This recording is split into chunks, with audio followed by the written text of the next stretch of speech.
Apple is one of the world's largest and most successful companies, selling laptops, phones, and other technology.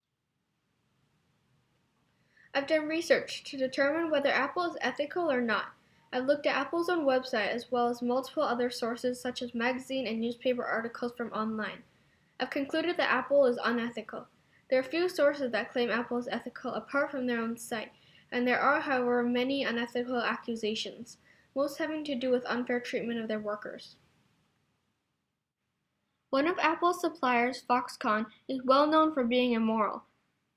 They hold a very high rate of worker suicides, and they have many records of using child labor and workers working up to 60 hours a week.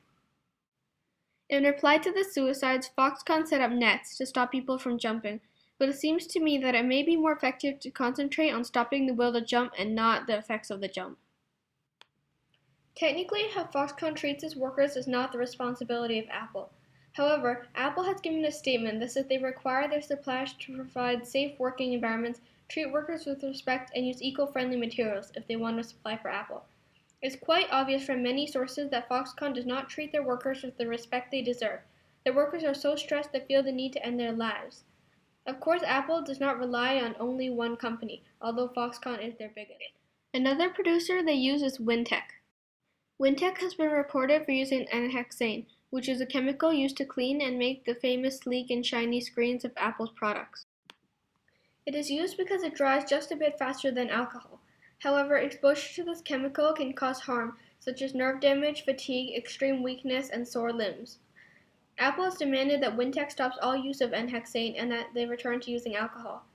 Apple claims they will keep an eye on the health conditions of the injured workers, but many workers declared that Apple has never contacted them.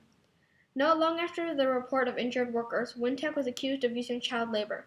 Steve Jobs argues that this isn't Apple's fault, but he'd be wrong to say that it doesn't affect them. It may not be directly their fault, but it certainly affects the world's view of them. Apple has been working on making their products more environmentally friendly by using recyclable materials and using less packaging. Although it's good that Apple is trying to reduce their carbon footprint, I wonder why they are helping the environment and not helping their own workers. Apple's website claims they're working on stopping child labor and other mistreatment of their workers, but there's no evidence or even claims they have done any good. Every company strives to produce the most products for the cheapest, and that often means using companies like Foxconn and Wintec. Apple is definitely not the only company using unethical means of producing their products. Because they're one of the world's largest companies, people look to them as an example, and many people think this gives them a larger global responsibility. All this evidence shows that Apple is indeed unethical, not treating their workers respectfully and not keeping their promises.